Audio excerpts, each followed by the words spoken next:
Hello friend और स्वागत है आज के इस फ्रेश कमाल एपिसोड में। आज के वीडियो का टॉपिक इस देश के ऊपर है जहां आपके घर में उस देश के लीडर और उसके दादा परदादे की पोर्ट्रेट्स लगी होनी चाहिए। और अगर आपके घर में कभी आग लग जाए तो अपनी और अपने बच्चों या इवन गहनों की जान बचाने से पहले आपको इन पोर्ट्रेट्स को बचाना है, क्योंकि अगर नहीं बचाया तो वही लीडर जिनके फोटो को आपने आग में झुलसने दी वो अब आपका सर धड़ से अलग कर देगा। क्या आप बता सकते हो मैं किसकी बात कर रहा हूँ यहाँ? नहीं? तो चलिए मैं एक और हिंट देता हूँ। जिस देश की मैं बात कर रहा हूँ ये दुनिया का इकलौता ऐसा देश है जहाँ कोका कोला बैंड है। जी हाँ फ्रेंड्स, कोका कोला। इस दूसरे हिंट के बाद शायद कई लोग समझ गए होंगे कि मैं किस देश की बात कर रहा हूँ। और बिल्कुल friends, it's none other than North Korea. मैंने पहले भी नॉर्थ कोरिया के विषय पर और वहाँ के क्रूर लीडर किम जोंग उन के चर्चा पर वीडियो बनाई है, लेकिन मेरा आज का ये वीडियो कुछ अलग है। इस वीडियो में मैं आपको बताने वाला हूँ कई ऐसी एक्टिविटीज और चीजों के बारे में जिनके बिना हम में से 90% लोगों की जिंदगी का कोई मतलब नहीं है, लेकिन नॉर्थ कोरिया के सिटीजन्स के लिए ये चीजें इलीगल यानी गैर कानूनी है। और अगर कोई भी नॉर्थ कोरियन इनमें से कुछ भी करता हुआ पकड़ा जाता है तो बस इतना समझ लीजिए कि उसका ही नहीं बल्कि उसकी 4 पुश्तों की जिंदगी नर्क से भी बदतर होने वाली है।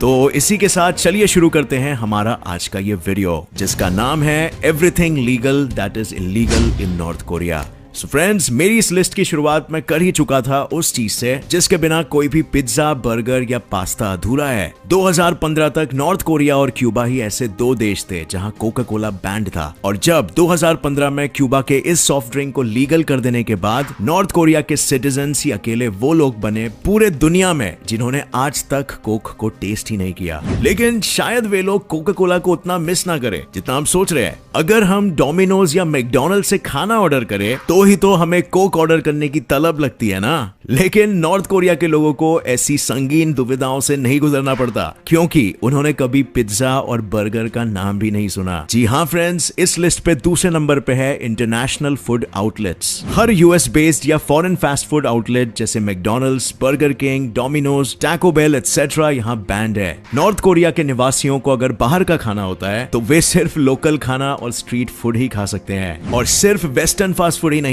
बल्कि western books, magazines, western music और वेस्टर्न क्लोथिंग ब्रांड्स तक नॉर्थ कोरिया में बैंड है। नॉर्थ कोरिया में अगर आप कुछ पढ़ सकते हैं तो वो है सिर्फ नॉर्थ कोरियन पॉलिटिकल प्रोपोगेंडा की किताबें। और अगर आप नॉर्थ कोरिया में टीवी पे कुछ देख सकते हैं तो वो है गवर्नमेंट अप्रूव्ड टीवी शोज जिनमें से 50% किम जोंग उन की महानता के चर्चे करते होंगे। और अगर आप वहां कोई म्यूजिक सुन सकते हैं तो वो भी है नॉर्थ कोरिया के लीडर्स की महानता के ऊपर बने गाने। और फ्रेंड्स, नॉर्थ कोरियन सिटीजन तो खुद को खुशकिस्मत समझते हैं कि उन्हें कम से कम कुछ गाने सुनने को तो मिल रहे हैं, क्योंकि वो सिर्फ इन्हीं गानों को तो सुन सकते हैं। और दोस्तों, नॉर्थ कोरिया में पब्लिक में गाना भी बिल्कुल इलीगल है। अगर आपने ऐसा रिस्क लिया और किसी गवर्नमेंट ऑफिशियल ने आपको गाते हुए पकड़ लिया तो बिना कुछ सोचे समझे आपको प्रिजन कैंप में भेज दिया जाएगा, चाहे आप वहां के सिटीजन हो या फिर नहीं। नॉर्थ कोरिया के सिटीजन्स दुनिया के सबसे ज्यादा सप्रेस्ड और अंडर प्रिविलेज्ड लोगों में से है, और वो भी इस बात को अच्छी तरह से जानते और समझते हैं, लेकिन वो इस बारे में कुछ नहीं कर सकते। यहाँ तक कि गुस्से में हे भगवान भी नहीं बोल सकते, क्योंकि इस अजीबोगरीब देश में भगवान भी बैंड है। जी हाँ दोस्तों, नॉर्थ कोरियन सिटीजन्स के लिए किसी भी रिलीजन के प्रैक्टिशनर होना इलीगल है। और अगर आपको ये मजाक लग रहा है तो आप बिल्कुल गूगल कर सकते हो कि कैसे किम जोंग उन हजारों लोगों को प्रिजन कैंप में भेज देता है, सिर्फ इसीलिए क्योंकि उनके पास एक बाइबल पाई गई।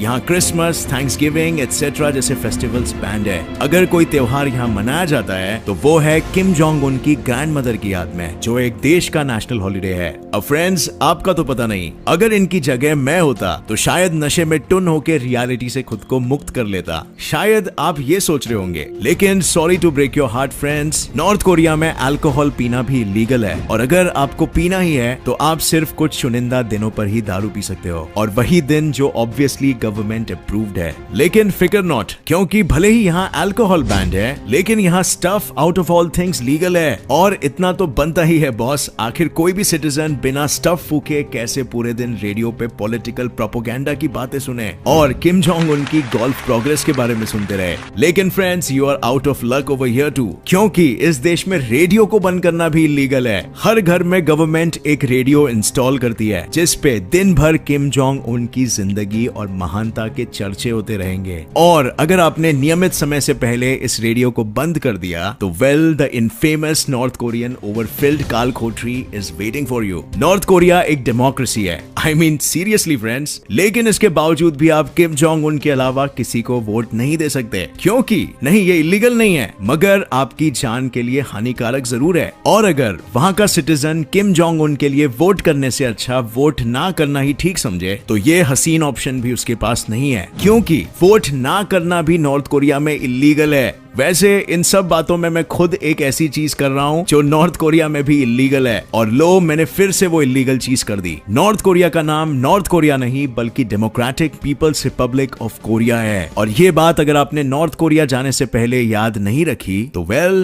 काल कोठरी।